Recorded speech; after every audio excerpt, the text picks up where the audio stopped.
And no one got. I thought you were just talking to me, and I got to think, wait a minute.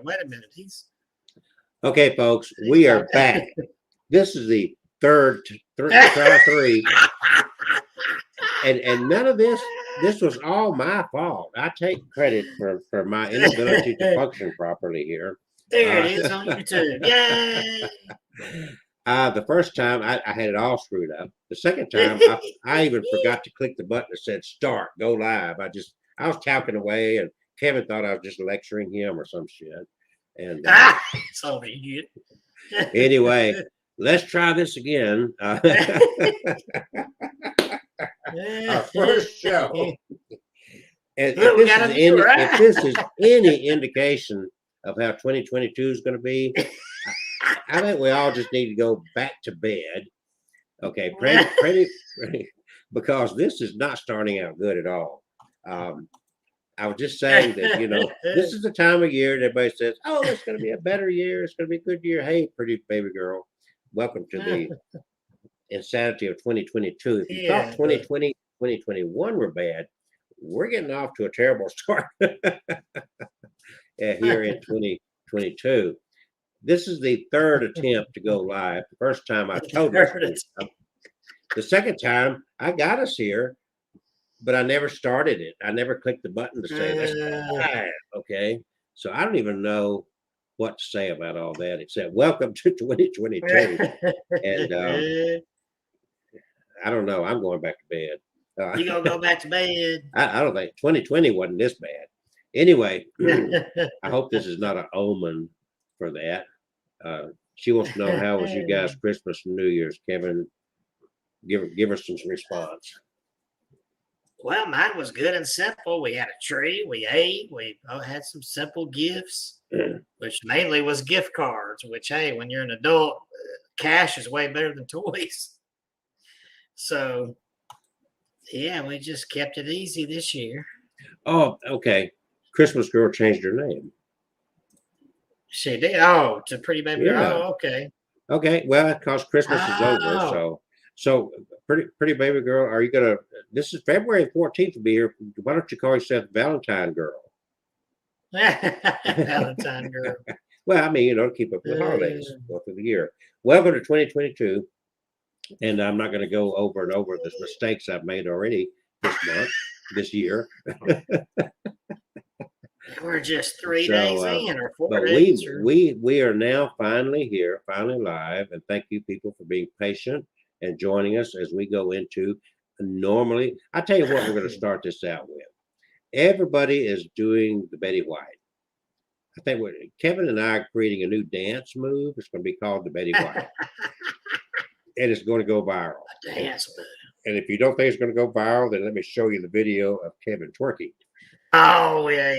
If you don't think Kevin can dance, you haven't seen that. So I knew coming up after Betty White's death that people like Hope Paranormal and Huff Paranormal, Steve Huff, would, in a short period of time, be talking to Betty with their spirit boxes and whatnot. So just tune in. We're going to spend 5 minutes. And I didn't do any narrating. I didn't do any trying to say, hey, Betty, talk to us, come through the light, blah, blah, blah. But she had quite, if you listen to this, there was quite a welcoming party, it sounds like, for her when she got to the other side. So I don't think she's lonely, and I think she's much loved and reunited with people over there. So listen up and listen for Betty.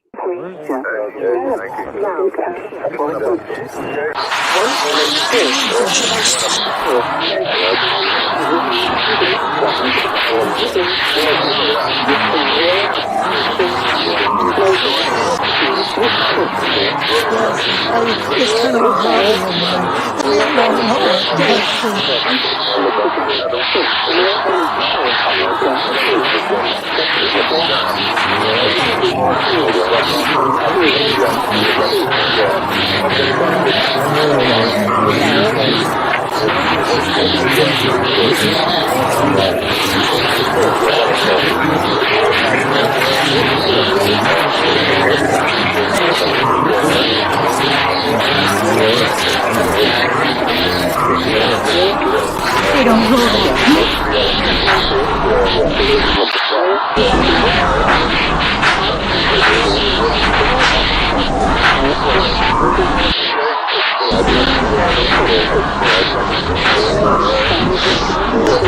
But I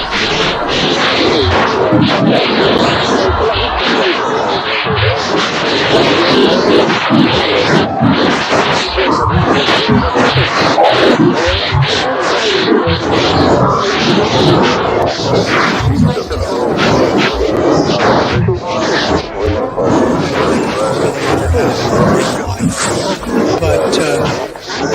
She had a great humor, and she was terminally naive. She wasn't dumb. Just terminally naive.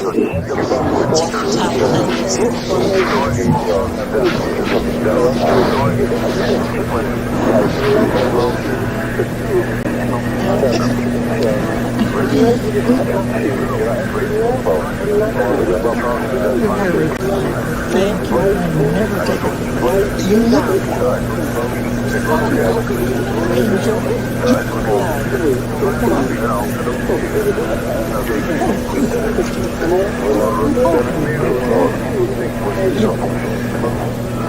It was a privilege to be allowed to work at that time.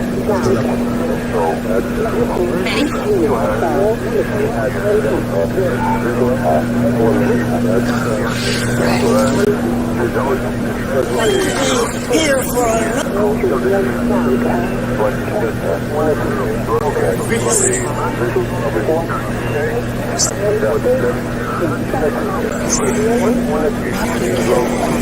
trying to give advice.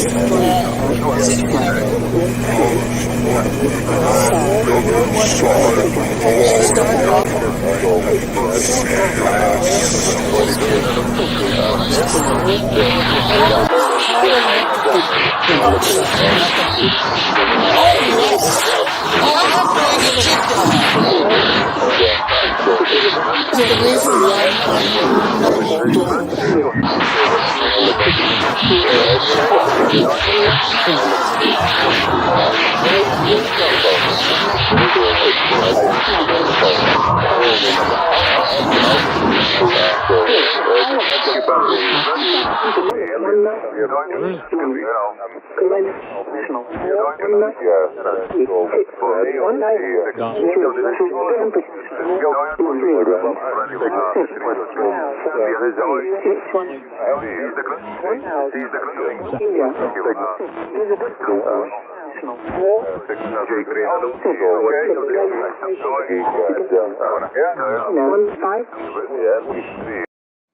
Okay, so that gets us started off with our 2022, you know, and Kevin is going to pull out his, what do you call that, necromaniac box or something?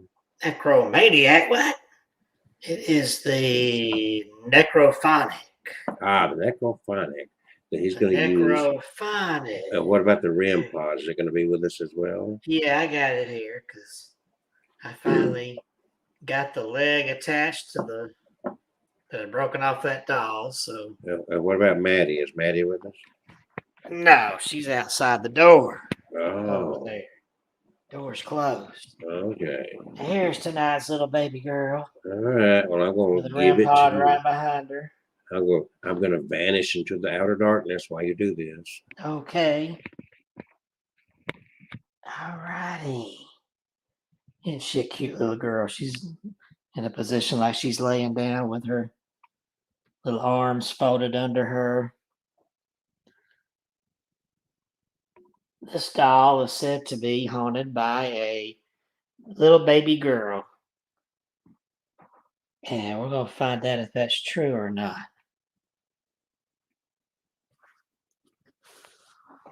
All right. We're going to see if we can get anything from this doll. I'm going to turn the REM pod on back here. There we go. It is on. And let us try the necrophonic.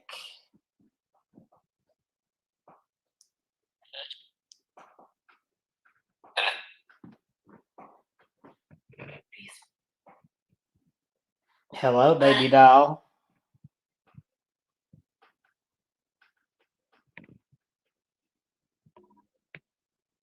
It's your daddy, Kevin.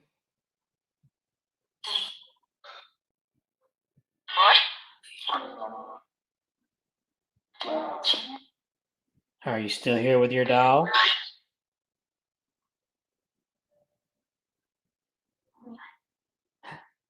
Our little girl.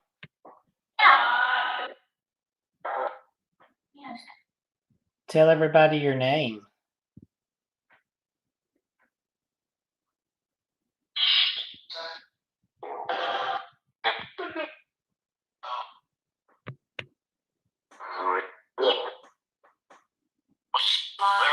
Can you tell everybody your name?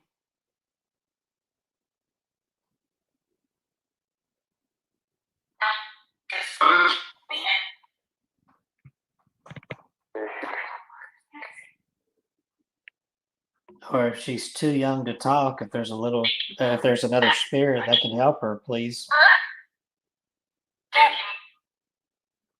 Please give us her name.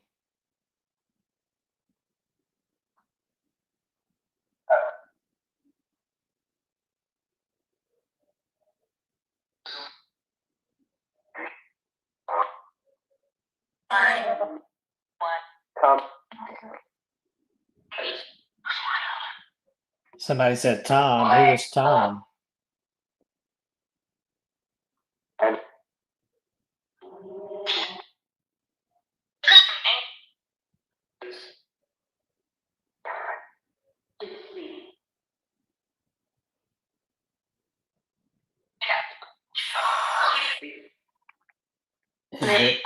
Is there still the spirit of a baby girl with this doll?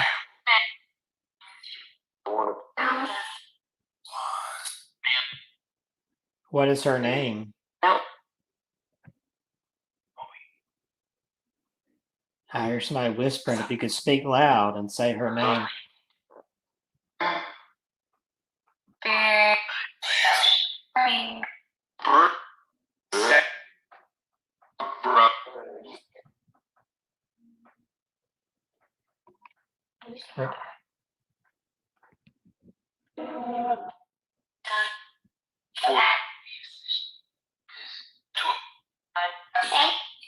Hey, that was clear. Who are you?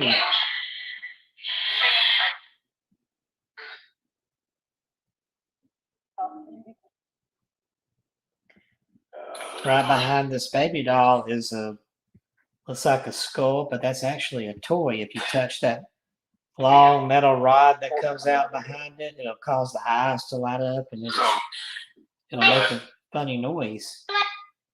Yeah. I hear a little girl.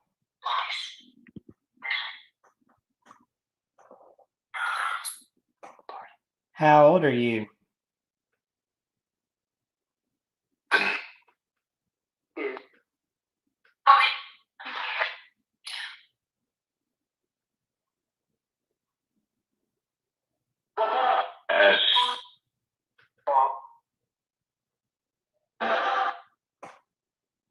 Did this doll belong to you?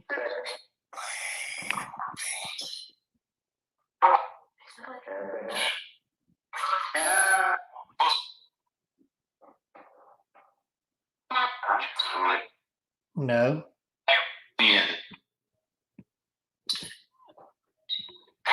Why are you with the doll?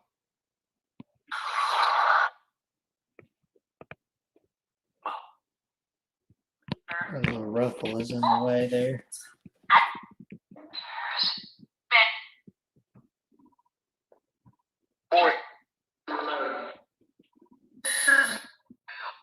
Susie? Is Susie with this doll?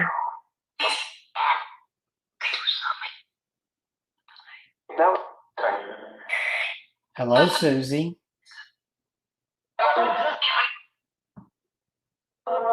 There was a little bitty baby infant girl with this doll, but I don't know if she's still there. Is she? I heard, yeah.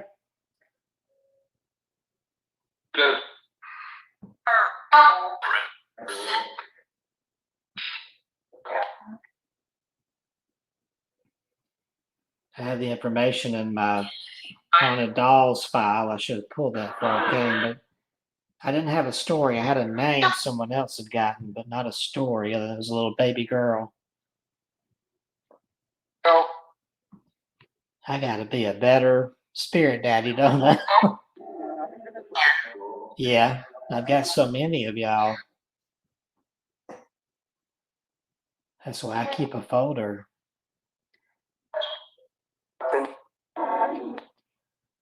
But this one's been very quiet.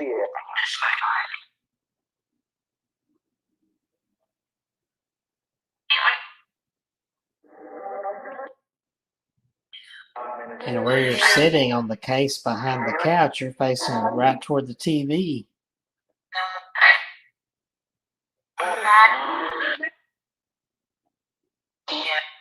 Do you watch the TV with me?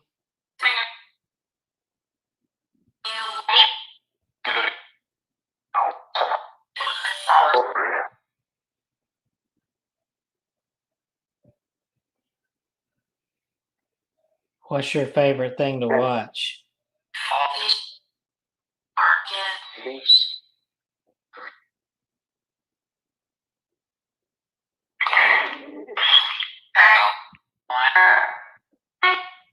Hi.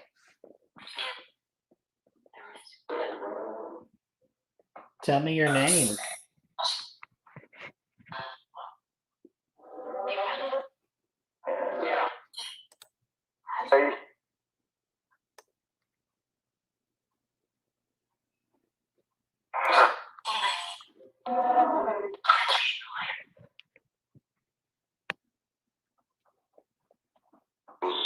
Can you light up that skull behind you? Just touch that metal rod.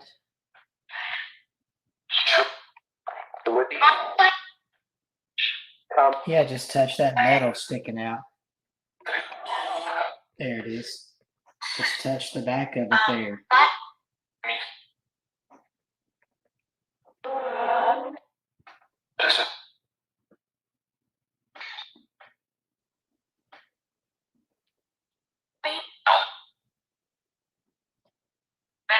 Thought I heard baby. Is this your baby?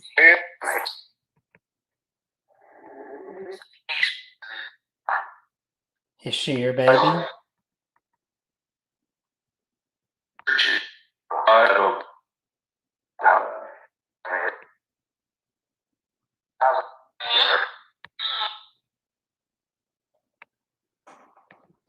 We accidentally got a late start on the show tonight, so we need to go ahead and move on. Is there anything you want to say before we?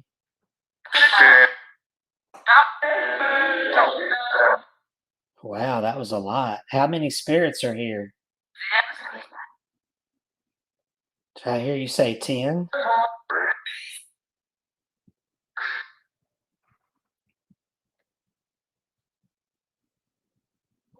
What did you want to say?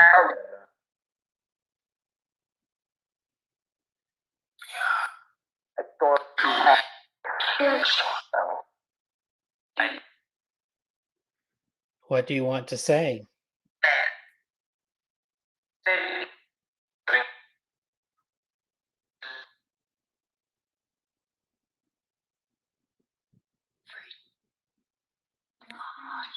This sure is a pretty little baby girl.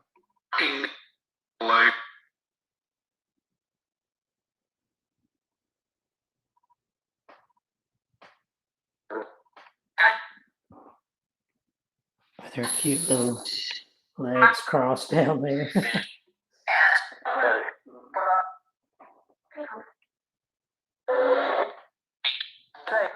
All right, well, this is the last chance. Is there anything you want to say?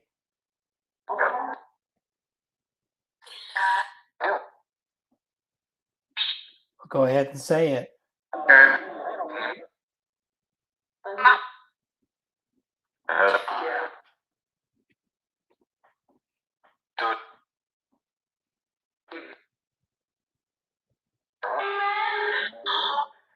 Oh, that sounds like a little girl saying "mom." Are you looking for your mom?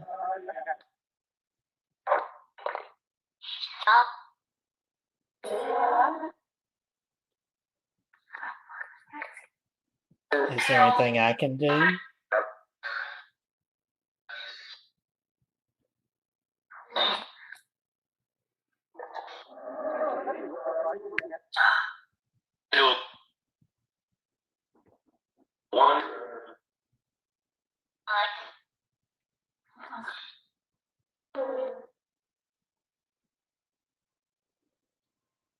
All right, we need to go ahead and end this.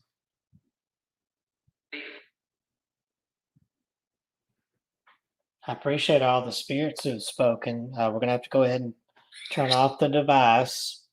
So if there's any spirits here who don't belong, I need you to go back to where you belong to, and all of the spirits, please back away.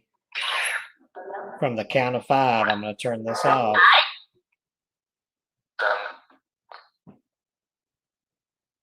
5, 4, 3, 2, 1. Thank you. Goodbye. There we go. All right. All left. All left. Well, you did all right. I thought I'd do all that.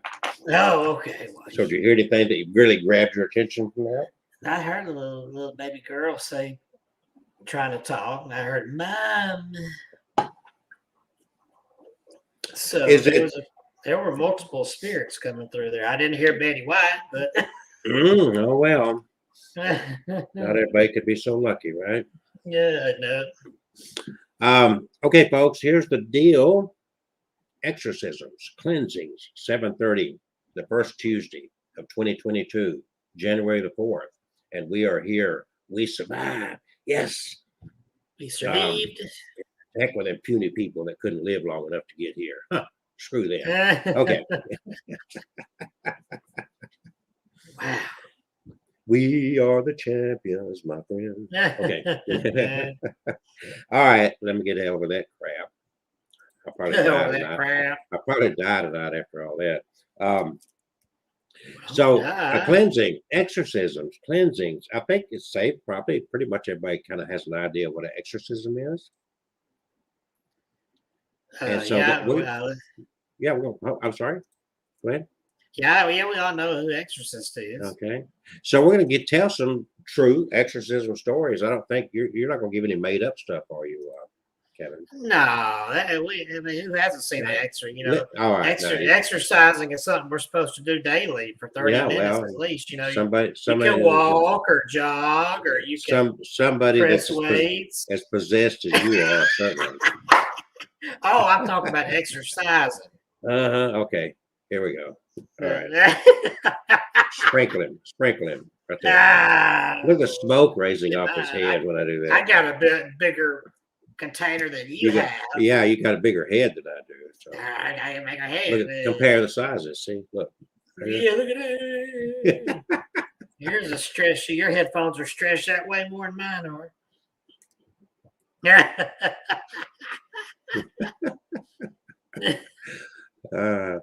Let's get into this, shall we? Shall we? We shall. Here's some I'm going to share going back to 1896. Anna Aklun, which is not her real name, but it's one of the people that associates with the classic American case of demonic possession. Of course, thanks to the horror movie in 2016, The Exorcism of Anna Aklun. The real girl was born in 1882, and her name is unknown. So that's a strange name, isn't it? Unknown? Unknown, yeah. Hey, unknown, get in here. Okay. Her father accused her of being possessed by the devil at age 14 after she refused his sexual advances. Oh, Satan. After several years and 2 lengthy exorcisms, interspersed by foul play, thanks to Anna's father's lover, a woman named Mina, who practiced black magic and introduced another demonic possession, Anna was finally freed of her demons in December of 1928. God, that took a long time, like 30, 40 years. And there's a book about that if you want to read it. But now we're going to go back and forth and let Kevin tell his exorcised story. And yeah, okay. So let's make sure we got Kevin in the right place. Kevin, I assume you're not looking at Planet Fitness articles.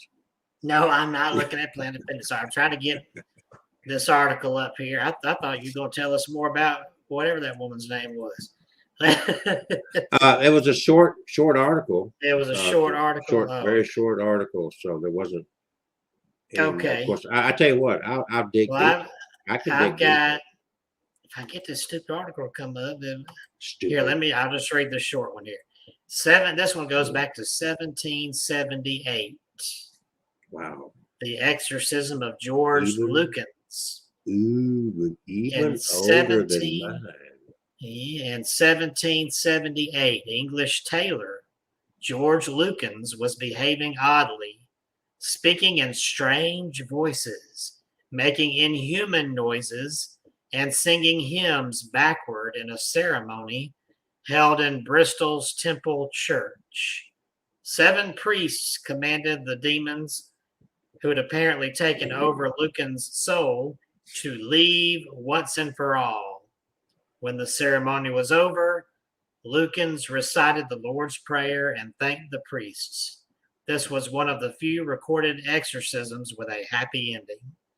But that's the earliest I could find. Okay. Well, if that's your beginning, huh? You're hesitating over there again. You're frozen. Okay. Oh, stupid internet. Okay. So I'm going to tell more detail about Anna Aklun. And this one claims to know her name was Emma Schmidt.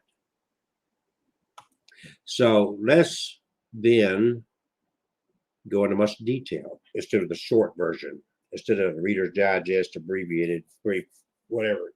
Here's the real deal. Much of what is known about the possession and exorcism of Anna Aklun comes from the work of Father Karl Weger.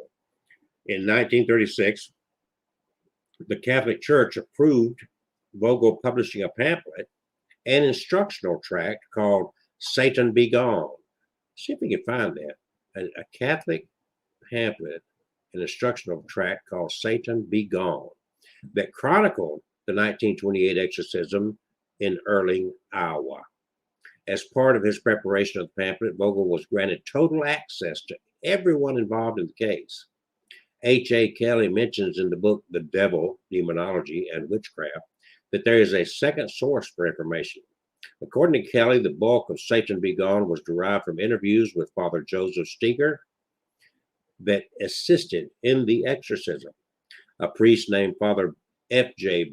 Buns wrote a second account of the possession as a pamphlet called The Erling Possession Case, an exposition of the exorcism of Mary, a demonic and certain marvelous revelations foretelling the near advent of Antichrist and the coming persecution of the church in the years 1952 and 1955.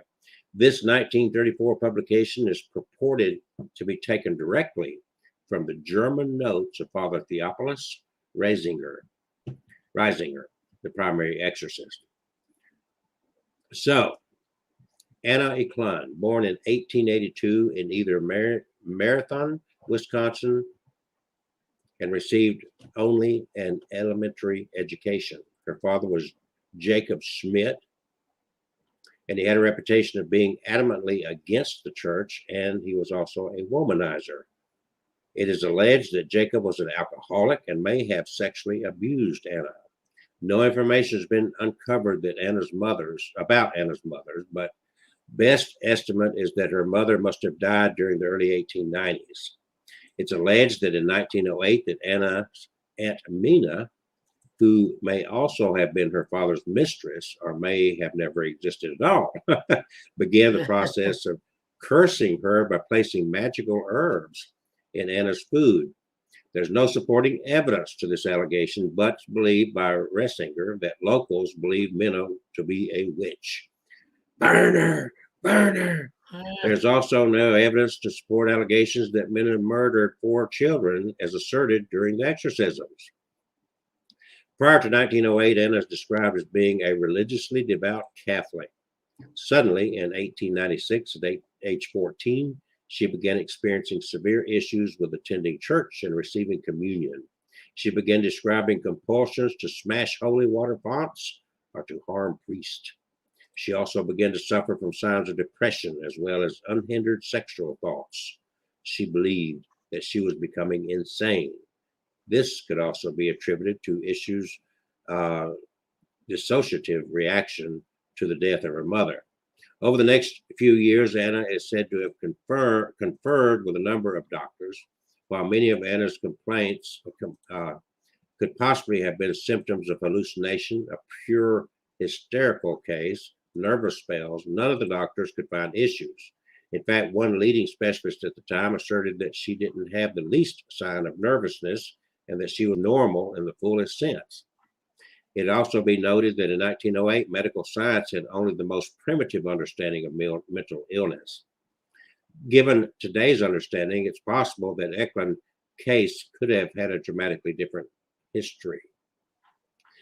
At some point, her local church became involved, and Father Theophilus Rasinger, a Capuchin monk, worked in St. Anthony, was considered an expert in exorcisms and one of the few Americans with experience in exorcisms. He was born in Bavaria, Germany, on 27th February 1868. At the age of 21, he entered the monastery. And when he failed to become a brother in the order, he left to further attend school and graduated February 2nd, 1892, and left for St. Fidelis Monastery in New York City. After a few weeks, he moved to Detroit to become a novice in the order, and he was ordained in 1899, and his final assignment was back at St. Fidelis Monastery in New York City. Fluent in Italian as well as English and German, he was reassigned to St. Michael in Brooklyn. Around 1912, he had his first demonic encounter, and it happened to involve Anna Aklun. And this started this priest down the road on his lifelong calling of battling evil. It was also during this time that he, because of his association with Marxists, was exiled by the Archdiocese to Wisconsin. From 1912 until his death in 1941, he served in the Midwest. Preaching was his main work. Exorcism was an occasional task assumed at a bishop's request. So one of the key components in determining the existence of demonic entity in a possession is the ability of the possessed to understand languages that they should not know. In Satan Be Gone, Vogel, speaking on behalf of Rasinger, states that the exorcist concluded that Eclen, with only a basic elementary education, understood languages such as Latin, which she could neither read nor speak, either Latin or German. While she was reacting negatively to prayers and rites in Latin when conversational Latin was used, there was no reaction. In contrast to the Satan Be Gone description of Eclen's language skills, Bunce's version of the story says besides her German and English, which she had acquired in early childhood, she did understand Latin and Hebrew, some Italian, Polish, and other Slavic languages. So while both sources agree that Eclen knew German, the question is whether a devoted Catholic had experienced Latin Mass each Sunday through age 14 would recognize and understand Latin rituals. So it's important to understand that Anna had grown up in Marathon, Wisconsin, which is a town heavily settled by Germans. So it's not impossible for that she learned some of the German language in that community. Eclen also demonstrated a sensitivity to consecrated items, in which she, when she was given articles sprinkled with holy water, presented her with things secretly blessed, she would react violently. It's a similar object was presented unconsecrated, she would remain indifferent. The cause of the possession could not be ascertained. The woman herself could not give any information about this matter. Only later, during the process of solemn exorcism, was the cause made known. It was noted in the case records that in 1912, Rasinger performed an exorcism on a 30-year-old Eclen and freed her of the possession. But at some point, prior to 1928, Eclen again experienced symptoms of possession. She claimed to constantly have sexual thoughts and believed she was also tormented by spirits of her father and her aunt Mina. Emma's neurosis or symptoms left her unable to act normally. Eclen again asked Raysinger, now stationed in Wisconsin, to help her, and after failing to be able to help her through normal means, Raysinger examined her for signs of possession and again concluded that she was repossessed. So it's not just your car that gets repossessed. Okay. Since the 1908 exorcism, Raysinger was now the most experienced exorcist in North America.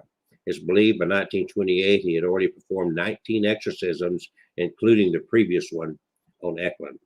In the late summer of 1928, Father Theophilus Raysinger, when he was on a missionary trip to visit an old friend, the Reverend Joseph Steger of St. Joseph's Parish, asked Steger for permission to have a girl brought to the parish in Erling, Iowa, to have an exorcism performed.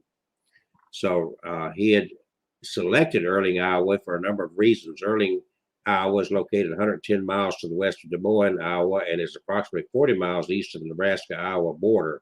And in the 1920s, only a few hundred people lived in the region, and the area had both a convent as well as a Catholic church. So even though the roads to Erling were dubious, it had the advantage of a rail line to support the trip. And while the 1885 St. Joseph's Catholic Church, it sits on a 4-square block at a high point in the center of town. The convent of the Franciscan Sisters was less obstructive and more private at its 2nd Street locations. The convent was torn down in the mid-1990s. So Raysinger believed that the seclusion of the convent would allow the exorcism to be done in secrecy and would allow anonymity to be preserved. And it was also hoped that moving Anna away from her home would disorient whatever demons possessed her. So while there, she would be housed at a nearby convent of the Franciscan Sisters, where the exorcism would also be held. The entire process was to be done in extreme secrecy, with only Raysinger, Steiger's sister housekeeper, and the nuns made aware of the situation. Because the travel by train introduced additional risk, it was decided some personnel on board the train should be given limited information in the event Eclen became violent. Father Raysinger arrived by a second train. Steiger took his personal auto to meet Raysinger at the depot, and though the car had no mechanical issues, it lacked the usual speed on this trip. While only a few miles from the priest's house to the depot, it took almost 2 hours for the journey. They might as well walk. Raysinger replied calmly, "My dear friend, I was not wrought up about it at all. I would have been much more surprised if everything had gone smoothly. Difficulties will arise. They must be expected to arise. The devil will try his utmost to foil our plans. While waiting, I prayed constantly that the evil spirit would not be able to harm you, as I suspected that he would try to interfere with your coming. Yeah, that he would try to injure you personally." In the comment, the women became enraged because the sister of the kitchen had sprinkled holy water over the food on the tray before she carried the supper to the woman. The possessed woman was aware at once of the presence of the blessed food and became terribly enraged about it. She purred like a cat, and it was absolutely impossible to make her eat. The blessed food was taken back to the kitchen to be exchanged for unblessed food. The first session took place between August 18th and August 26th of 1928. She was placed firmly upon the mattress of an iron bed. Her arm sleeves and her dress were tied to keep her dressed. The strongest nuns were selected to assist by holding the woman quiet upon her bed. Shortly after the prescribed prayers began, the woman sank into an unconsciousness and remained in that state throughout the period of the exorcism. Her eyes were closed up so tightly that no force would open them. While the exorcism continued, Eclen dislodged herself from the bed and from the hands of the guards, and her body, carried through the air, landed nigh above the door of the room.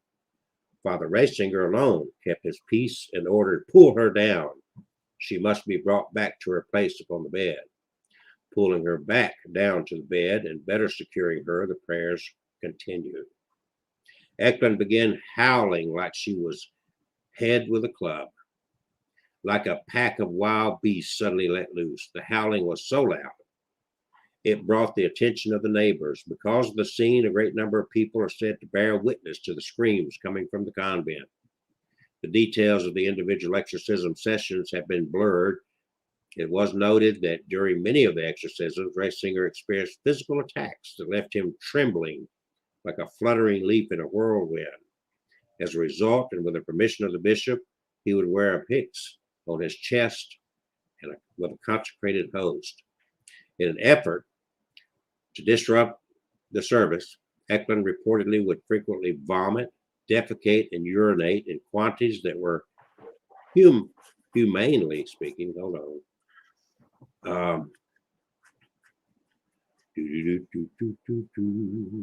Lost my place. Uh-oh. Crap. Hey, just grab a good story too. Okay, baby, good story. Ooh. Hey, I don't know what happened to it. Because it's just getting good. All right. So let's start here. Then the voices that emerged from Eclen at times sounded like bestial and most unnatural, while at other times seemed to express extraordinary grief. When Reisinger demanded to know who was possessing her, he was told many times during the exorcism. Reisinger would switch between English, Latin, and German. The demons would also respond correctly in the chosen language. When Reisinger demanded to know who the lead demon was, he was told Beelzebub. It was speaking as Beelzebub, but the demon claimed, "Ha! Did not her own father curse unto her?" When Reisinger challenged this assertion further, the demon responded, "You could ask him. Leave me in peace for once." This response prompted the exorcist to ask if Eclen's father were part of the possession. The demon allegedly responded, "What a foolish question. He has been with us ever since he was damned." At other times, the demon claimed to be the apostle Judas Iscariot, and that Judas was there to bring her to despair, that she will commit suicide and hang herself. She must get the rope. She must go to hell. At another time, the demon claimed to be Jacob and his father. It claimed to have tried to force Eclen into an incestuous relationship, but she had resisted. He also claimed to have actively tried to encourage Anna in a sexual manner. In discussions with Anna, she seemed to have a memory of her father cursing her, but would say little else negative about him. Reisinger was able to determine that Jacob had a reputation as a general hater of the church. Another demon encountered claimed to be Mina, Anna's aunt and the mistress of Anna's father. Mina claimed to have murdered 3 children while she was alive. All through the various exorcisms, Eclen suffered from physical distortions that would radically alter her appearance. Her face would become twisted, her body would contort in impossible ways, and at times her pale, death-like, and emaciated head, often assuming the size of an inverted water pitcher, became as red as glowing embers.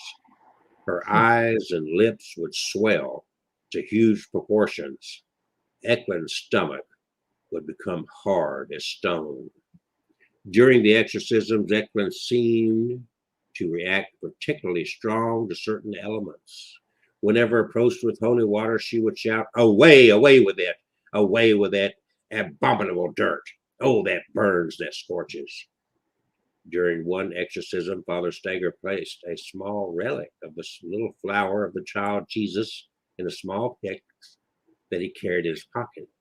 The demon screamed, "Away, away with that! Away with the relic of the little flower! Away with that weathercock!" As the days passed, there seemed to develop an unexplained discomfort between Steiger and Reisinger. It seems that Steiger would come to regret his decision to allow the exorcism within his church. When he confronted Reisinger over the matter, Reisinger reacted with surprise. And he blamed the devil for stirring ill feelings between the priest. Later, the demon threatened Steger with to withdraw permission for the exorcisms. It allegedly said, he will learn to know us better. Lucifer is on his tracks and will make the kettle hot and heavy for him. Ha, ha, ha. Just wait until the end of the week. When Friday comes, then. The following Friday, Steiger received a call from a local farmer with a critically ill mother needing last sacraments. While driving to the home, and just as he was about to cross a bridge over a ravine, a dark black cloud appeared and he was blinded. As a result, he crashed into the railing of the bridge. While the car was completely destroyed, other than a few cuts and frayed nerves, Steiger was not seriously injured. Later that day, when Steiger returned to the convent and the exorcism, the demon greeted him with, "Today he pulled in his proud neck and was outpointed. I certainly showed him up today.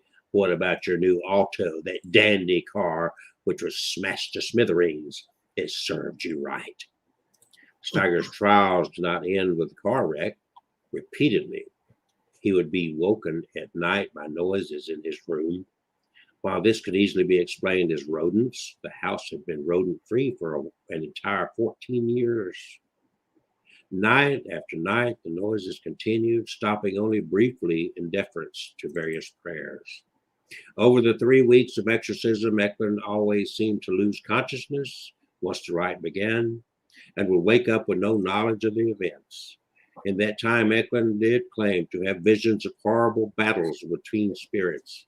During the entire time, she was unable to eat solid foods, as she experienced heavy vomiting 20 to 30 times a day. For the 23 days of the exorcism, it would frequently seem as though Eclen was at death's door, but somehow she continued to endure. In total, there were 3 periods of exorcism performed on Eclen. The first held on August 18 through 26, 1928. The second, September 13th through the 20th of 1928. The final group of exorcisms began on December 15, 1928, and lasted until December 23. For the first 2 weeks of the rites, there seemed to be little progress, even within the 12 hours a day continuous ceremonies. In an effort to change the situation, Father Ratzinger decided to do the rite continuously for 3 straight days and nights without intermission. The third session, the one in December 15th, gradually the resistance of the demons finally seemed to wane. Anna told one of the nuns that Saint Teresa Lisieux, who was the patron saint of people that had lost their parents and was canonized in 1925, told her, "Do not lose courage. The end is soon at hand." At 9 p.m., December 23rd, 1949, Eclen leapt up on the bed.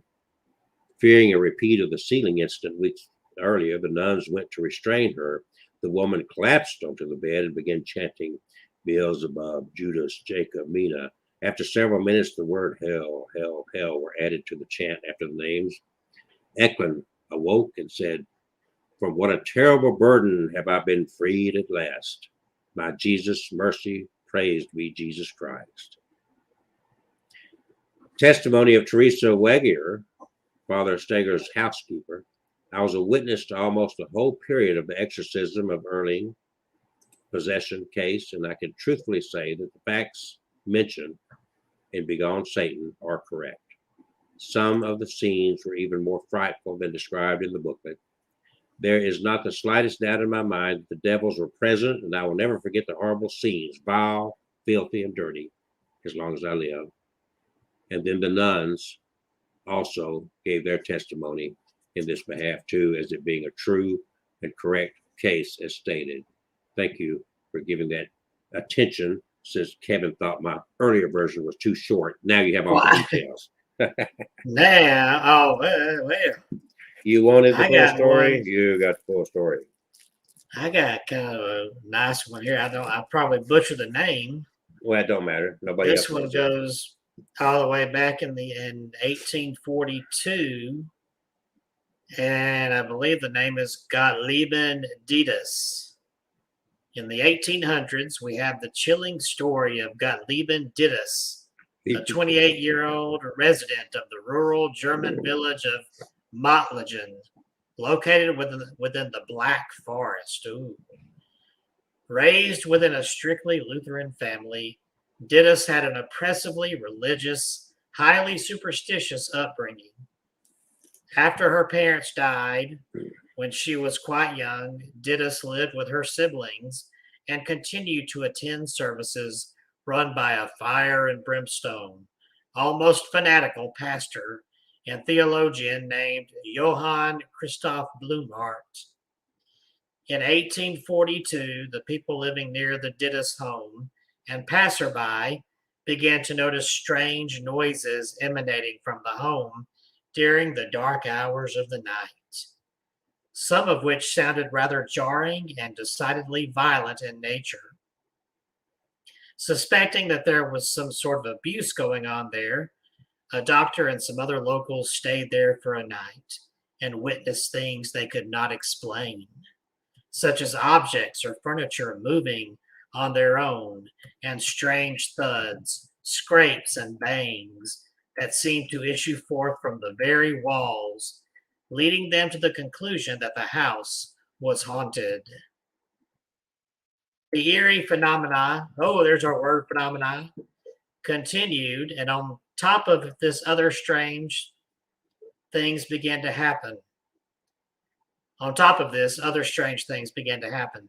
Dittus began to claim that she was being visited at night by the ghostly apparition of a woman holding a baby in her arms, and she was prone to having sudden blackouts, on one occasion going into an unresponsive trance-like state for an entire day before snapping out of it as if nothing had happened and with no memory of what had happened.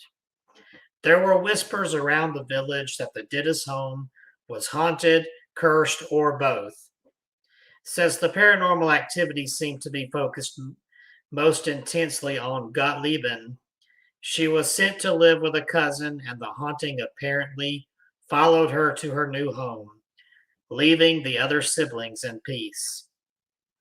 The young woman's plight captured the attention of Reverend Blumhardt himself, who came to visit Gottlieben and came to the conclusion that she was in fact possessed by a demon after witnessing evidence such as convulsive fits, speaking in different voices, and intense bouts of uncharacteristic cursing and profanity. Her siblings also claimed that she would sometimes go into a trance and violently attack them for no reason, after which she would not remember a thing. Blumhardt took it upon himself to take her under his care and offer her spiritual support through her terrifying ordeal. And during his regular visits, she confided in him some bizarre information indeed.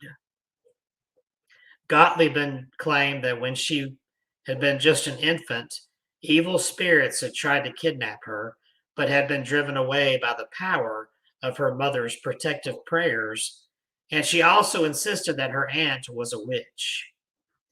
Things progressed to the point where an entity allegedly would possess Gottlieben to speak with Blumhardt directly. During these spooky conversations, the woman would speak in a voice that was not her own, and the spirit claimed to be the one who had visited Gottlieben in the night. She told the pastor that she was a widow who had murdered 2 people during her life, and that these cruel acts had drawn the devil into her, meaning that the case had become the rather curious situation of the devil possessing a spirit who was in turn possessing a human being. However, this was not the only spirit who was apparently tormenting the girl, and more began to make themselves known as the months went on, until eventually there were apparently hundreds of them residing within this one young woman. Interestingly, many of these other spirits made the same claim as the original, that they were in fact victims of demonic possession as well, with some of them claiming to have sought refuge within the woman to try and escape the evil. Alarmed, Blumhardt immediately began the ritual of exorcism, which caused an escalation of the strange phenomena surrounding the girl. She became even more violent and unruly, needing to be restrained at all times. Her venomous, blasphemous ranting became worse, and she exhibited the horrifying habit of vomiting sand, glass, nails, and copious amounts of blood. At one point, Gottlieb told the pastor that some of the possessed spirits within her had left her body to go run amok, thousands of miles away, where they had allegedly caused an earthquake. Bizarrely, news would come not long after that there had indeed been a devastating quake in the West Indies, which Gottlieb could not have possibly known about, which only further convinced Blumhardt that the possession was genuine and strengthened his resolve to follow through with the exorcism to the end. The end would be a long time coming. The exhausting exorcism dragged on for nearly 2 years, with the demon-infested spirits becoming more desperate and violent as their hold on the girl weakened. Some of the spirits purportedly were especially defiant, threatening Blumhardt and his family with physical violence and death. According to the account, these spirits actually ejected themselves willingly out of Gottlieb in order to attack her sister Katharina, who also became possessed much as her sister had been.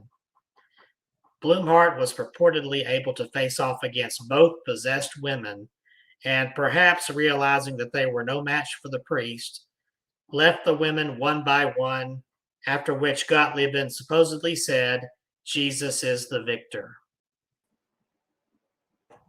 The exorcism made Blumhardt into quite a celebrity and almost a hero at the time, and hundreds of people began to flock to his church from all over the surrounding areas to hear his sermons. He did nothing at all to shy away from this newfound popularity, and indeed started making bold claims that he could cast out any evil spirit at any time and also perform healings. To this end, Blumhardt opened a retreat at a thermal spa in 1853 that was claimed to be able to cure all manner of illnesses, disabilities, and health conditions. Apparently, Gottlieb herself joined up with Blumhardt to help in his cause. In 1850, Blumhardt also wrote a book about the harrowing exorcism called Blumhardt's Battle. He would continue to run his spa and retreat and perform faith healings on people from far and wide until his death in 1880. And that's it. Look, Kelsey's stepped away, so while he's away, I'm going to go ahead and do a little promoting here since we're past the 8 o'clock hour here, into the 8 o'clock hour. If you have not been to myhauntedDolls.com, be sure to go there. And bye. Yeah, he's saying bye-bye. All of my books are there. My Haunted Collection, both of those books. My Haunted. This is the sequel book. He's a sequel. And the Crimson, the Blood Painting, one of my supernatural novels, but it's based on a real haunted item. Yeah, that's at Alabama football. Yeah. You were away when I finished the story. That's fine. You did exactly what I was going to do. I had to run for a second. So anyway, we're doing exorcisms, a cleansing of a new year here, and we're going back in history a little bit and talking about all that good stuff and finding some pretty interesting stories. Some of them you may have not heard of. The one I'm about to share you've heard of. Maybe you didn't know the history of it. But it is the one of the troubled life of Roland Doe. And it is the backstory that led to the movie The Exorcist. The true story began in the late 40s in suburban Washington, D.C. with a German-American family. There's a lot of Germans with this exorcism, this demon-possessed stuff. 13-year-old boy believed to be named Ronald Hunkeler, later using the pseudonym of Roland Doe, or Robbie Mannheim, was despondent over the loss of his Aunt Harriet. Harriet was a spiritualist who had taught him many things, including how to use a Ouija board. In early 1949, shortly after Harriet's death, Ronald began to experience strange things. He heard scratching sounds coming from the floors and walls of his room. Water dripped inexplicably from pipes and walls. Most disturbing of all was that the mattress would move that he was sleeping on. Disturbed, Ronald's family sought the help of an expert they knew. The family consulted doctors, psychiatrists, and their local Lutheran minister, but none of them was any help. The minister suggested that the family seek the assistance of the Jesuits. Father E. Albert Hughes, the local Catholic priest, asked his superiors permission to perform an exorcism on the boy in late February of 1949, and the church granted Hughes this request.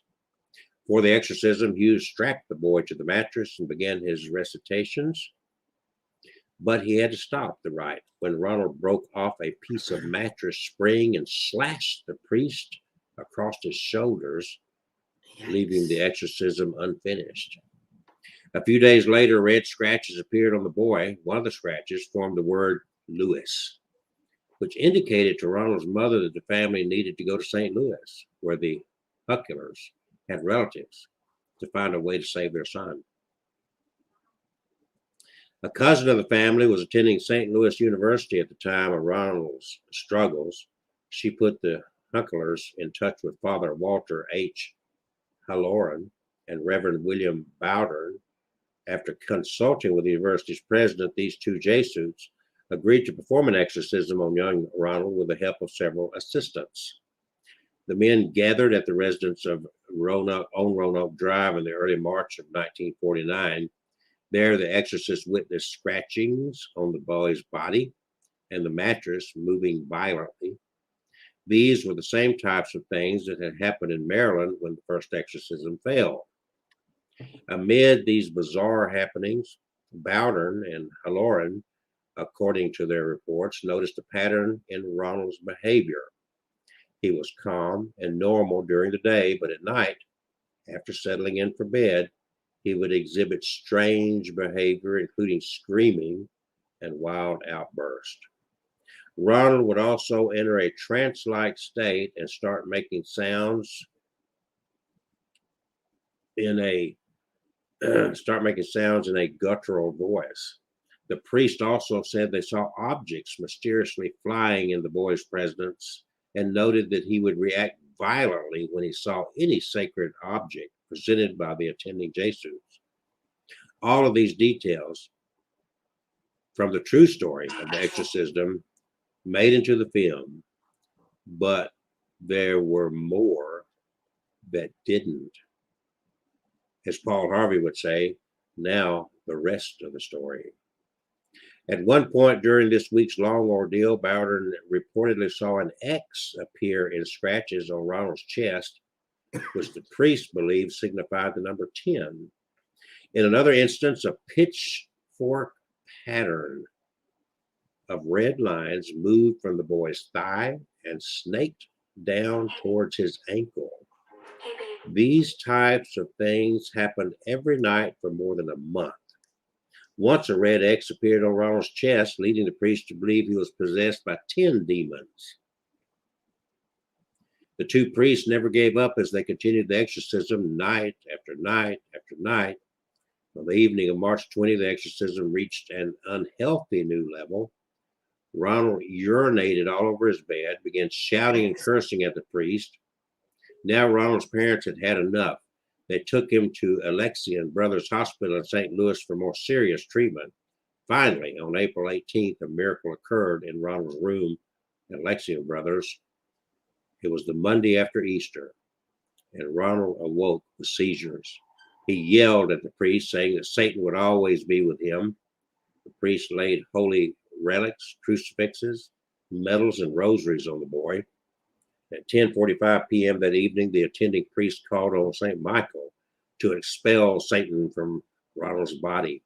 They shouted at Satan, saying that St. Michael would battle him for Ronald's soul. 7 minutes later, Ronald came out of his trance and said, "He's gone." The boy recounted how he had a vision that Saint Michael vanquishing Satan on a great battlefield. And according to Bowden and Halloran, the strange occurrence and behavior ceased after that. And despite providing the true story of the exorcist, Ronald Huckler went on to live a completely normal life from that point on. No one would ever have known about the exorcism of Roland Doe, nor would it have become the true story of the exorcist if not for an article in the Washington Post, which reported in August 1949 that priest had indeed performed an exorcism. But that article was scarce on details, and it didn't even give a name, whether Ronald Doe, Robbie Manheim, or Ronald Huckler, and the case wouldn't make headlines again for more than 2 decades. That, my friends, is the background of The Exorcist. Oh. And now we have, well, we had Catherine Marie there. So now we're back to, I guess Kevin's got a story. Yeah. So that was the story of The Exorcist. And I bet the movie Exorcist, I got to meet Linda Blair. Oh, Lord, no. There she is. Look at that. She still didn't look bad for an old lady, did she? She's not all that old. Did you know after she filmed this, she actually had a very rough time? Let me pull up the story here. She was actually never the same after that movie was filmed. Well, what happened? First off, was during the filming, they had some severe filming conditions. Despite The Exorcist being Linda Blair's first major film role, director William Friedkin didn't cut the actress any slack. The role was physically demanding to the point that Blair was put in an uncomfortable and even in dangerous situations. For example, during the exorcism scenes, Reagan is bedridden, only wearing a nightgown. Reagan's costume is notable because the temperature on set would often drop below zero. And according to a bio done on Linda Blair, the extremely low temperatures were a result of the air conditioning units used to achieve the visible cold breath during the nightmarish scenes. Crew members would be wearing appropriate protective gear against the cold. Blair, on the other hand, was freezing cold in her costume. Infamously, Blair was often strapped into a harness during exorcism scenes. In these sequences, Reagan would be violently thrashing and jerking about, and all the while, the harness would repeatedly hit Blair on the spine. A less extreme example of what Linda Blair had to endure during production was the extensive application of makeup. Each day, Blair would have to undergo at least 2 hours in the makeup chair, with sessions sometimes lasting for as long as 5 hours. The application process was grueling, and during an interview later on, Blair explained that the glue used to hold the prosthetics together actually burned her face. Perhaps the most bizarre occurrence during the Exorcist production was the electrical fire that burned down the set. Set ablaze by a pigeon that flew into the light box, the fire occurred during shoots for the infamous exorcism scene. The film was put on hold for 6 weeks while the set had to be rebuilt. According to the director William Friedkin, this is the strangest occurrence that made him question if the film was genuinely cursed. And there are some other things there, but I want to get back to Linda. For Linda, the events of The Exorcist were fascinating but fictional. Considering her young age at the time of filming, Blair did not fully comprehend the effect the film had on those who watched it. And by the way, she was only 14 years old when she filmed this. She says, "The Exorcist was a work of fiction. I did not realize then that it dealt with anything in reality. While the concepts may have been fictional for Blair, for many other viewers, the ideas of possession, the devil, and other religious themes explored in the film were absolutely horrifying concepts rooted in reality." And of course, there's the true story that Kelsey just shared. After the film released, Blair found herself in an uncomfortable position. Journalists and reporters now wanted to know her perspectives on the complicated themes presented in the movie. As Blair told Dread Central, quote, "The amount of pressure that came down on me was not anything I was prepared for, especially all the pressure the press put on me. They thought I had all the answers about faith and Catholicism. It was probably the most awful thing you can imagine." Blair further explained, more often than not, interviews were held with hundreds of people in the room rather than one-on-one. Because I let the dog out, I forgot to turn it off. Additionally, when Blair would conduct interviews abroad, there were many instances where the journalists did not speak English, adding further stress to the young actress. And now here's some more frightening stuff. Considering that The Exorcist spawned intense audience reactions ranging anywhere from fainting to vomiting, it's no wonder that controversy would follow the film's release. After the film premiered, one of the primary complaints from concerned critics was that The Exorcist would spark a belief in paranormal topics. Oh, paranormal topics among viewers, such as exorcisms. Considering that Linda Blair's deeply convincing and horrifying performance is the focus of the film, many misplaced their anger on the young actress. In an interview with Studio 10, Blair stated that despite her age, which again was only 14, she wasn't spared any of the criticisms facing the film on her performance. Blair was accused of glorifying Satan by playing Reagan, and as a result, she received tons of death threats. Now, these jackasses are sending death threats to this 14-year-old girl. According to Blair, quote, "I had many people approach me that raised fear in everyone around me. I was well protected. The police were hired to live at my house." In the same interview, she claimed that people would follow her down the street to heckle her about her role in the film. Despite demonstrating her impressive acting capabilities in The Exorcist, Linda had a difficult time getting cast for roles that didn't cast her as some helpless victim. For example, she reprised the role of Reagan in Exorcist 2, and then she went on to do some rape victim. She played victim of a witch. She played in a slasher film. So she just got typecast in all kinds of horror movies. So it was a rough time for her. If we're not get task that Look at your screen. Look at your screen. Look at your screen. There you go. What about my screen? What? You got that picture on it. What? Get that picture off of there. Hey, are you through with Miss Linda? Picture? Are you through with Miss Linda? Yes, I am, you little son. All right. Yeah, I know. You didn't like that little article? That's fine. I liked it, but when you were through, it's time for the picture to go. Jeez. Well, I just got through, you little bald head. Jesus Christo. Michael Taylor, 31 years old, father of 5 children, and husband to Christine Taylor. 1974. Michael was living with what appeared to be an idyllic life. The Taylor family lived in a small home in Ossett, West Yorkshire. Neighbors described Michael as mild-mannered and generally kind. Occasionally, Michael Taylor would suffer from depressive episodes. He would become withdrawn and refuse to interact with family and friends. Family would later say a back injury earlier in life, which caused issues with Michael finding full-time employment, was to blame. Nevertheless, Michael was, by all accounts, a caring father and husband.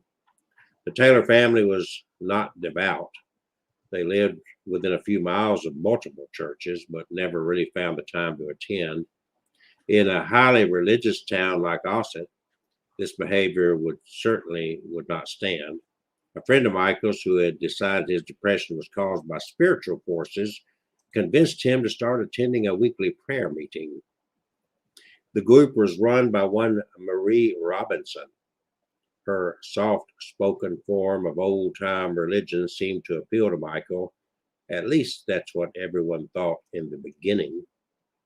As time went on, Michael began spending a ludicrous amount of time with Marie.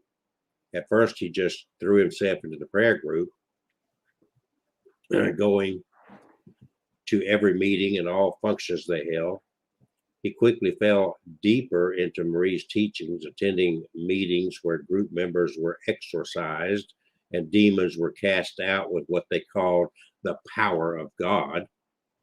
Marie began offering private meetings to Michael, and during these meetings, Michael and Marie would sit across from each other and make the sign of the cross over and over, sometimes for 8+ hours. They believed that by doing this, it would nullify the evil power of the full moon. To the other members of the prayer group, it was clear that Michael had fallen head over heels in love with Marie. His time away at church and private prayer meetings was starting to be noticed in his home life, and when he wasn't around Marie, he became withdrawn, slipping into deep depressions. He had become sullen and argumentative and would lash out at his family. Christine had a suspicion that the prayer group wasn't doing Michael,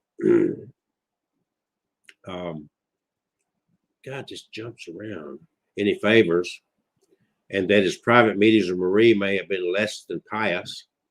During the next prayer meeting they attended, Christine openly confronted Michael about his time with Marie. Something broke inside of Michael Taylor. He stood up, and instead of addressing his wife, he began to attack Marie, both verbally and physically. He was still shouting at her in tongues when the rest of the congregation restrained him. And later, Marie would have this to say: I suddenly glanced at Mike, and his whole features changed. He looked almost bestial.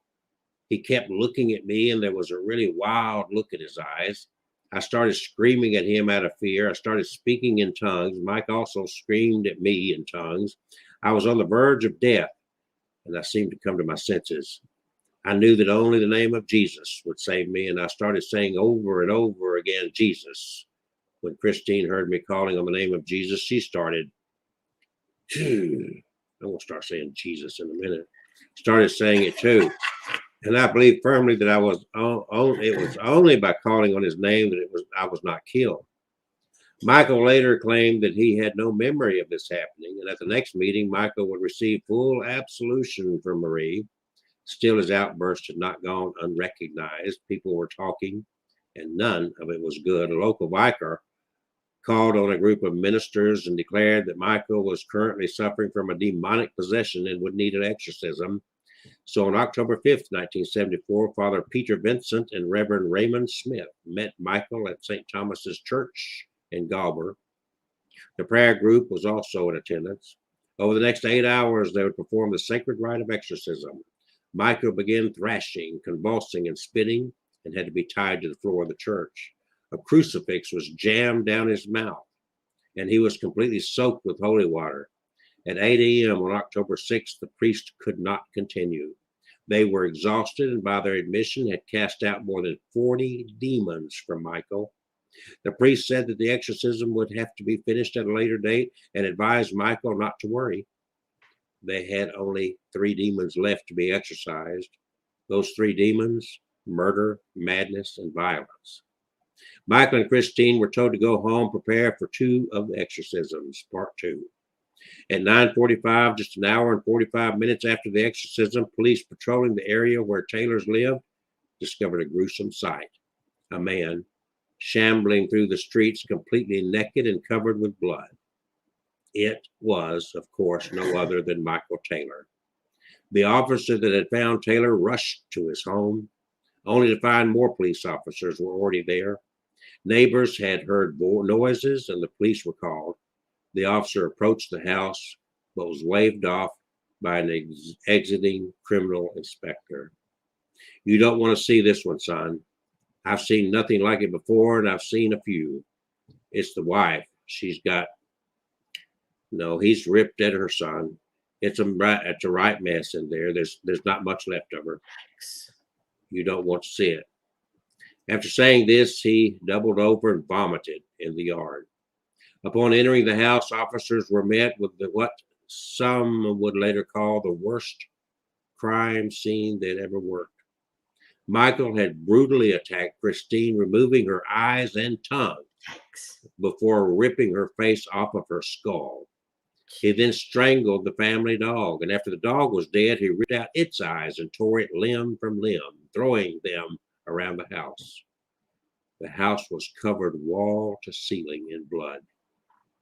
Michael, who was at that time receiving care at a nearby hospital, was arrested.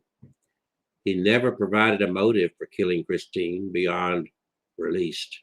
I'm released. It's done. The evil in her has been destroyed. So what happened? Was Michael Taylor possessed? The defense didn't think so. He laid blame squarely at the feet of the prayer group and the priest who did the exorcism. He stated that the group exasperated an already cracking mind. He cast doubt on the possession theory by calling it neurotics, feeding neurosis to a neurotic. At trial, Michael was acquitted by reason of insanity. He received a psychiatric care for 4 years before being released back into the public. And that's the story of Michael Taylor, 1974. Wow. That was a heavy-duty story. Yes, it was. That is insane. Oh, man. Yes, it is. Oh, go ahead. I was going to ask you earlier. I couldn't remember one of your stories earlier. Was it on Clara Germana Seeley? I don't think so. I'm sorry. Okay. I'm not trying to be silly, but that last story was kind of shaking. That last story, that Michael Taylor story. Yeah, that was pretty intense. It's just taken me a while to get over that. So now, what's the name of the one you're going to do? Let me get my senses back to me. What's the name of the one? It takes a lot to kind of get me in that kind of frame, but that was very intense. The one I had next, I didn't know if I want to make sure you hadn't covered it already. This one's got a photo taken of her during the exorcism. Her name is Clara Germana Seeley. No, I haven't done South that. Africa. Nah, Good. That'll be my next one. They have a picture right here of her during the exorcism. It's just a little girl here, a child. And it says in 1906, evil came to the town of Natal, South Africa. A young 16-year-old orphan girl at the St. Michael's Mission by the name of Clara Germana Seeley began to exhibit highly unusual, aberrant behavior in the form of speaking in tongues she could not possibly have known, such as German, French, and Polish, and was known to divulge intimate secrets about people in her presence, which she should have had no way of possibly knowing. Additionally, she was said to be prone to suddenly and inexplicably levitating in her sleep, sometimes up to 5 feet into the air, as well as producing sudden feats of fury in which she demonstrated brutish strength far beyond what she should have been capable of.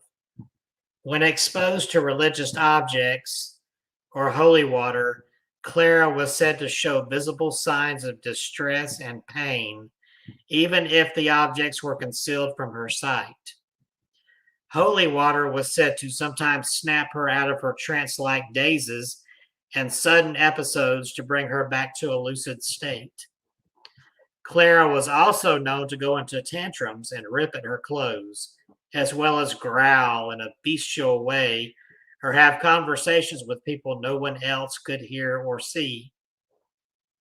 Other more spectacular reports said that she could go into a state in which her body became flexibly and rubbery like that of a snake. And one nun claimed to have been bitten by Clara, only to find snake-like fang marks in the wake of the attack. Her voice would also at times sound inhuman and distorted, or even devolve into a cacophony of unearthly noise, screams, moans, and wails. One nun would say of this phenomenon, no animal had ever made such sounds, neither the lions of East Africa nor the angry bulls. At times, it sounded like a veritable herd of wild beasts orchestrated by Satan and formed a hellish choir, end quote. There were all surefire signs of demonic possession, and so two Roman Catholic priests named Reverend Mansueti, who was director of the St. Michael's Mission, and Reverend Horner Erasmus both teamed up to attempt to perform an exorcism. Clara would eventually confess to Erasmus that she had made a pact with and been overtaken by Satan himself. Whatever entity was lurking within the young girl did not appreciate the efforts to extract it and fought back wholeheartedly. During the ritual, she is reported to have knocked Bibles out of hands, as well as spit, curse, and lash out wildly. And she even tried to strangle one of the priests to death with his own stole. After 2 days of constant bombardment by holy water and prayers, the demon announced that it would leave the girl's body after a show of power in the form of levitation, after which Clara then proceeded to levitate and hover in full view of an alleged 170 witnesses before falling silent. After this bizarre spectacle, the evil spirit was dislodged from Clara, but the story was not over yet. The demon must have really wanted her, because in 1907, it apparently returned to possess her again. Another exorcism was performed, and this time it again lasted for 2 days. When this second ordeal was done with, the demon's departure was allegedly heralded by an incredibly foul, noxious odor which pervaded the air and sickened all who were present. However, this second exorcism would mark the last time the demon would bother Clara Germana Seeley, and it either crawled back to its dark domain or it went out hunting for another host. The end, or is it? That's a frightening story. There he is. Oh, he's got a mouthful. It keeps coming and going. Let's see. I'm sorry, I was eating a donut. Had the munchies. I was the munchkins. Yeah, I had a munchies.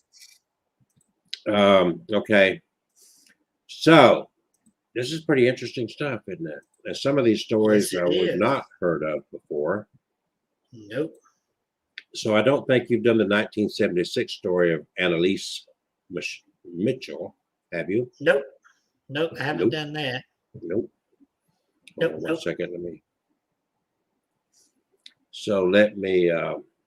see if I can find this details of this story. Ooh. Okay, so this will kind of catch you up a little bit, because this is the real life Emily Rose. Oh yeah. I've seen that movie. Absolutely.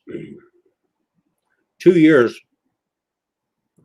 after she died during an exorcism, the strange voice of 23-year-old Annalise Mitchell has been reverberating throughout a hushed courtroom, screaming obscenities at the ancient chants of priests. Many of the spectators who crowded into the district courtroom have sat transfixed, staring at a raised wooden cross on the wall. At one point, the dead woman's sister fled from the courtroom sobbing. The bizarre sounds have come from tapes recorded during some 70 visits that 2 Catholic priests made to the Bavarian home of Annalise Mitchell. For 11 months preceding her death in July 1, 1976, they tried to drive away the demons that the woman, her parents, and 2 priests were convinced possessed her. Now, the 2 priests and her parents sit together in the defendant's box, as they have since the trial, they have since the trial opened March 30th, charged with negligent homicide. A verdict by the 3-judge panel is expected. But no matter how it's decided, the trial, the first of its kind in modern German history, has already raised troubling questions for the church and churchgoers. The exorcism case has special meaning in Bavaria, the largest and southernmost state in Germany, in which 70% of the almost 11 million residents are Catholic. Anneliese Mitchell, a former student teacher at nearby Würzburg University, was by all accounts a deeply religious person, raised by deeply religious parents in the small Bavarian town of Klingsenberg, where her father operates a sawmill. As a teenager, she had occasional psychiatric care and later developed a history of epilepsy, for which she was treated. When, after 4 years of medical treatment, her condition and mental depression worsened, she and her parents apparently became convinced that demons, or the devil, had possessed her, and the family turned to the local church for the cure. The diagnosis that she was possessed was first made by a local parish priest, Father Ernest Alt, 40, who sits in the defendant's box today. Next to him sits 67-year-old Father Arnold Renz, who was appointed by the Bishop of Würzburg to carry out the 364-year-old formal rites of exorcism. 11 months before she died, all medical treatment of Anneliese stopped, and the rites of exorcism were carried out secretly in the bedroom of her parents' home during 1-hour sessions. When she died, Anneliese weighed only 68 pounds. The autopsy report said that her death was caused by malnutrition and dehydration that resulted from almost a year of semi-starvation during these rites. The state prosecutor, after an investigation, said the woman's death could have been prevented even 1 week before she died. He charged all 4 defendants with negligent homicide for failing to call a medical doctor.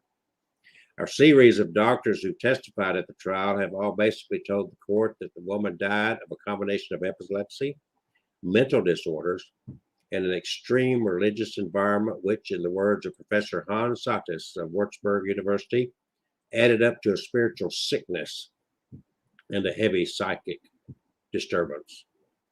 Both priests have told the court they remain convinced that the woman was possessed and that her death finally freed her. The parents also remain convinced that she was possessed, but not that she was freed. In February, the parents ordered their daughter's body exhumed from her grave after they said a nun told them she had a vision that her daughter's body was still intact. And that was proof of the possession. The exhumation, which authorities said showed normal body decay, was attended by hundreds of curious spectators, and the trial drew intense interest. Anneliese's father, 60-year-old Joseph Mitchell, had sat impassively at the trial, his stock frame tilted close to a special amplifier to help him hear. His wife, Anna, 57, took notes, pausing only to moan, "Oh, dear God," when some doctor alleges that her daughter was possessed of a mental disorder rather than the devil. Renz, a specialist of exorcism, presents a commanding figure in his priest robes, his long gray hair swept straight back and no emotion apparent on his face. Alt, who wears dark civilian clothes and his alert, daring eyes, is one most involved in the proceedings. The priests are being defended by church-paid lawyers. The parents are being defended by one of Germany's top lawyers, Erich Schmidt-Lachner, who's also defended numerous persons in Nazi war crime trials. Schmidt-Lachner has claimed that not only is exorcism legal, but the German Constitution protects citizens in the unrestricted exercise of their religious beliefs. Nobody is expected to go to jail. The prosecutor yesterday asked that the priests be fined and that the parents be found guilty, but not punished because they'd already suffered enough. But the major lingering issues will relate to the church. A not guilty verdict would be seen as opening the gate to more exorcism attempts and possibly unhappy outcomes in an area where a certain amount of superstition still lives.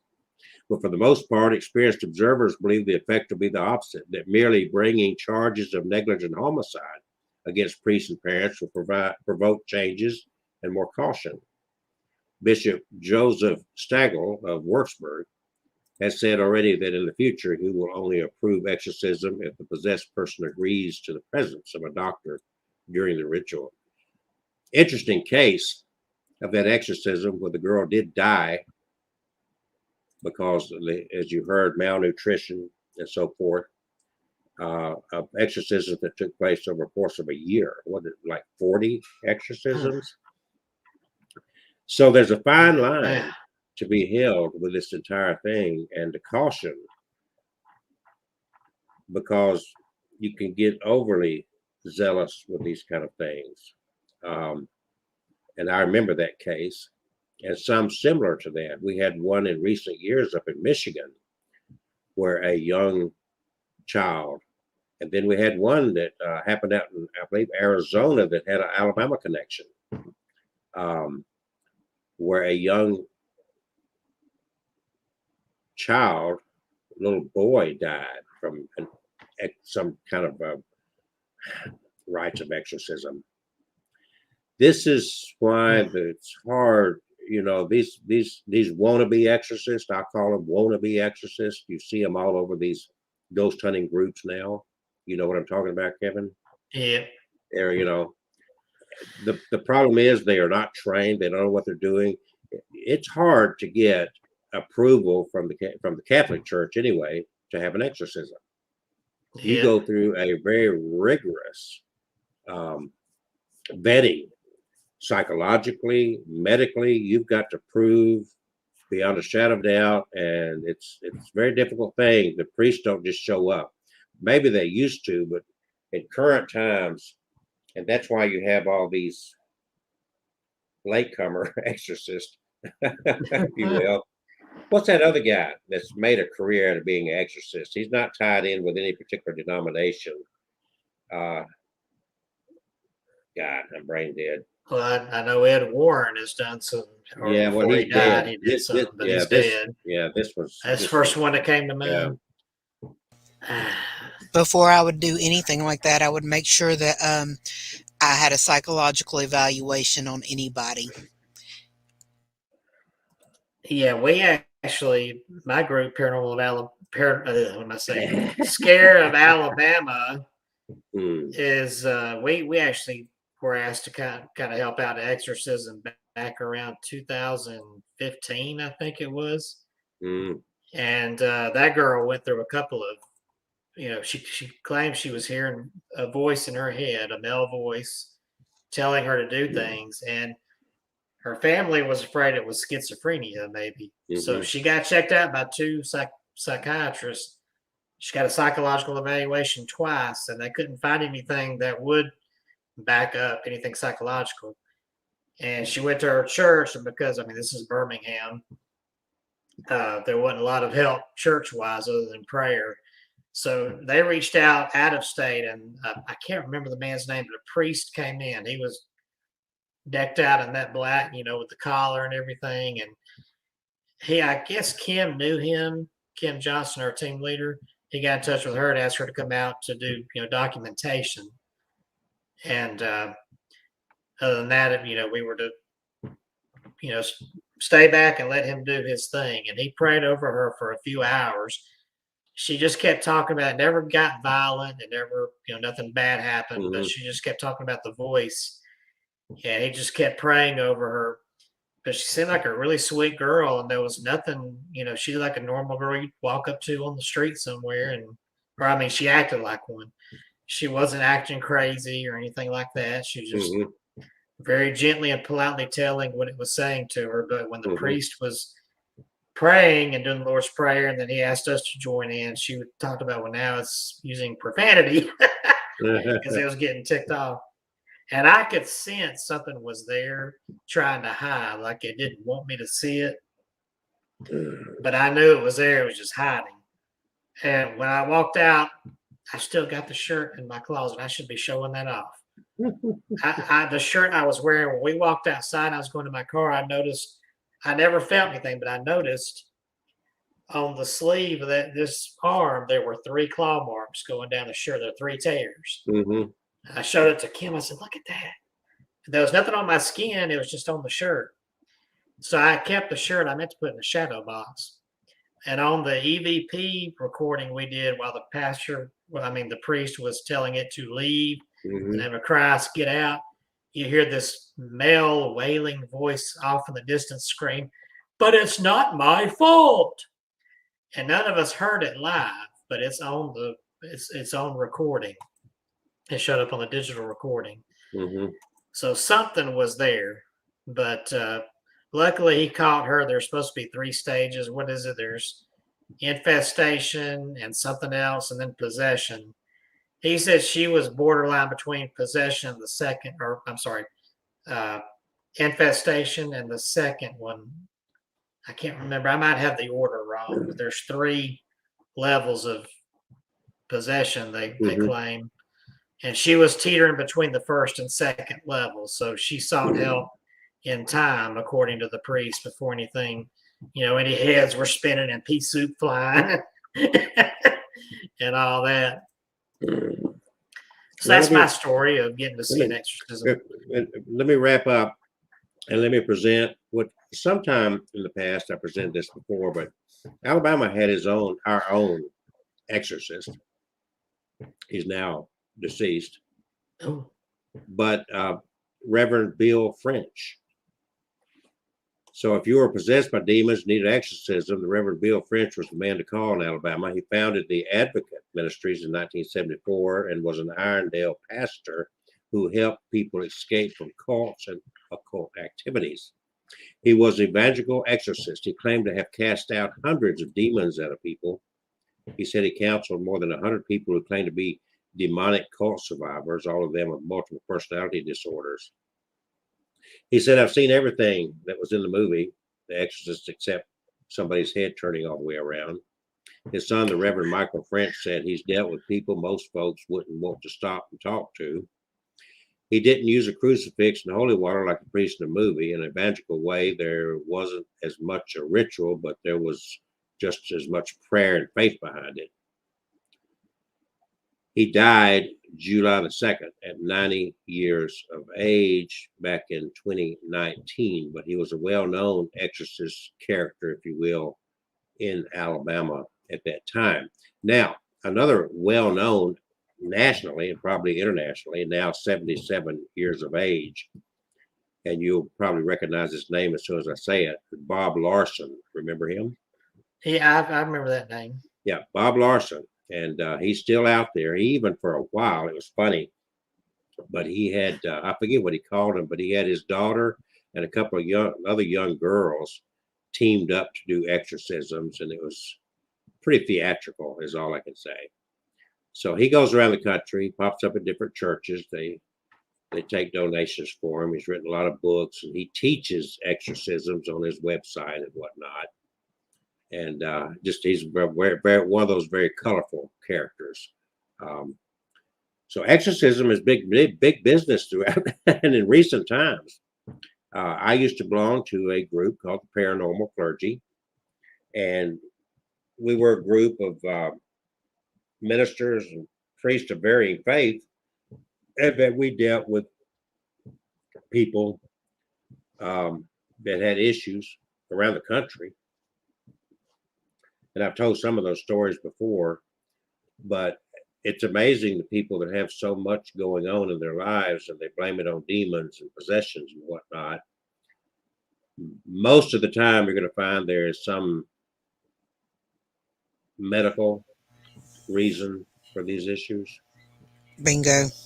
So it's not, it's easy to blame the devil on everything. Mm-hmm. So, but if you really dig into this, real exorcisms, just like the story Kevin gave, heads are not spinning. There can be vomiting. That's a natural thing. If you get upset, if you can vomit. That's not. I don't think it's common in exorcisms, but it can happen. Some exorcists, like that Bob Larson I just mentioned, they have a tendency to really ramp things up. They don't do it in a very calming way, if you know what I'm saying. So they purposely agitate. They're kind of like Zach Bagan. A demon pushed me. That's it. So, so there you go, folks. Exorcisms and cleansings. We're into 2022. And the start of this program proved to me that we've got nothing to look forward to this year. Well, I got a possible, I hadn't even thought of this. And y'all, did I ever tell y'all that I do a fan page for a former child actress who I think how about we have her on the show sometime? I hadn't even thought about that. Oh, the one that's now a porn star? No, she's not a porn star. She is a very professional businesswoman now and was in real estate. Lives in show Canada. Give us So when she was a little bitty girl back in 1979, she starred in a movie called The Brood. The Brood. Okay. There she is. Okay. And she appeared in. She had a smaller appearance in The Dead Zone with Christopher Walken. And what's the fan page that you? And there she is today. But I loved her because The Brood was one of my favorite movies. But it's called the Cindy Hines. It's just go to Facebook, put in Cindy Hines fan page. It's the only one out there, and it's mine. And it'll have my website on the about. She knows you. Yes, I started that probably late 2015. Okay, is that HINES? It's HIN, D as in David, S as in Sam. And then a few months after starting it, I thought it would be cool to get in touch with her and let her know. And I found her business address. She was doing real estate in Canada where she lives.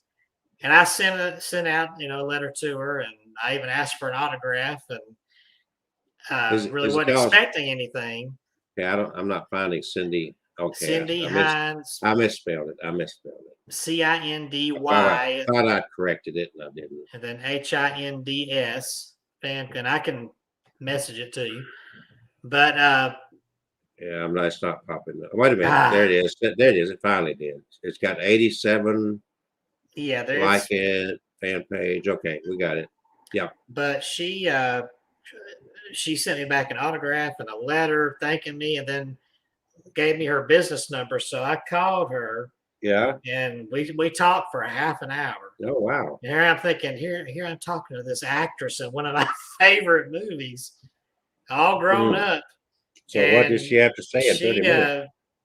Gosh, I can't remember. I mean, I was just in a you were blown away. Days, but I remember asking some questions, asking if she'd ever come down, because she does conventions in Canada. And I was like, would you ever come to the U.S.? And if they would invite me. Well, we will do one with our show. We'll have a special Cindy Hines show. So what I'll do is message her. That'd be perfect. And see if she'd be willing to do that. I mean, since she's not officially an actress anymore, I don't guess she would charge a fee or anything. But I'll see. I don't know. I don't know what part of Canada she's in or what her time zone would be. Well, we could do a special show around her schedule. She's interesting. But yeah, you can talk about it. She's been in multiple horror movies. Like I said, Dead Zone with Christopher Walken and The Brood. Oh wow! And a movie called Deadline. And then she played Jack Palance's daughter in a movie called Tales of the Haunted. Oh, he was good, wasn't he? Yes. And in The Brood, she acted with Oliver Reed. And so she acted with some big name people from that time. Well, she needs to come act with us because we're big name people. But she was in real estate. She owned 2 restaurants, which I think she told me at the time we talked that she was selling one of them. But she's done a lot of business. Oh, well, I mean, she could send us some food too. All the way from Canada. Some of that Canadian bacon. Freeze dry it and send it on down. But I'll ask. I mean, it won't hurt to ask her. Oh, she'd probably be on it, just say, hey, and what we'll do is make sure we stream it on your fan page. Yes. Yeah. So, all right. Anybody got any last words before we hang up for tonight? Any last words? Dearly beloved. Kevin didn't share a moon pie with me. Oh. How many boxes did you buy? Just one box of the double chocolate. Where did you find it? I couldn't decide. Where did you find it? Walmart at Chelsea had a huge, just a huge I'll Yeah. stack base just Oh, for wasn't that kind of unusual? it Must was yeah. And it was one side was full of chocolate, the other side had vanilla and be. banana. See, that just shows how And, popular this show is because we talked about moon pies never watching. I should have brought one in and dropped it down through the screen. Moon pie. Well, people, I am tired and I'm going to call it a night. I enjoyed listening to these stories and so forth. So, yes, me too. first show of 2022 is now in the bucket. In the bucket. And you got a hello there, Catherine, Playful Rain. Hello, Playful Rain. Playful Rain. And Playful Rain. Kevin got called creepy. Super creepy Kevin. Oh, they were saying that my story about the exorcism. Oh, yeah, right. Yeah. Just Hey. Oh, shove it up here. It's a good thing y'all can't be in my head because y'all would really think I was creepy.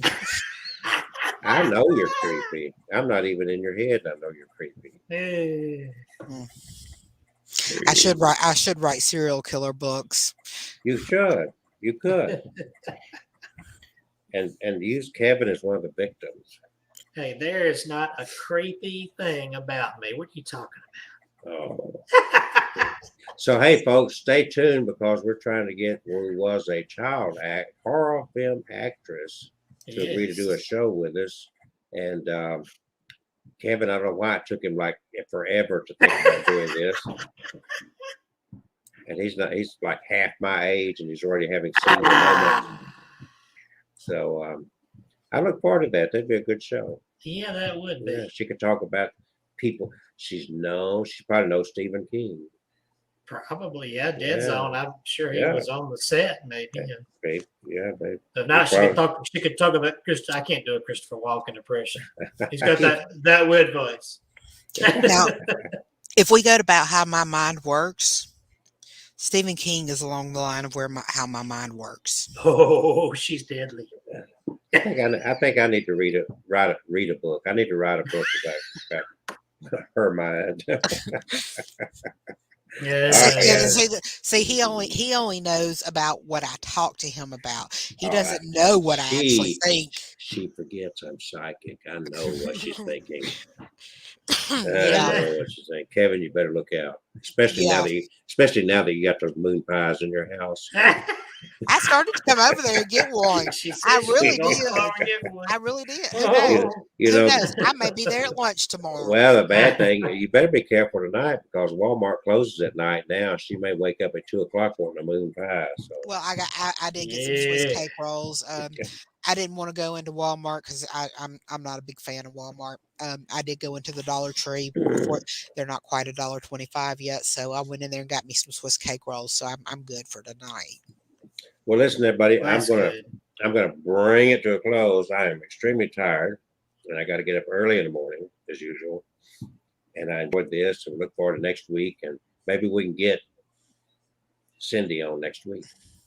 Well, who knows? Maybe, or at least in the coming month, or set it up. I don't know what Set it up. Set it up. Okay. All right, people. Peace. Good night, everybody. Good night.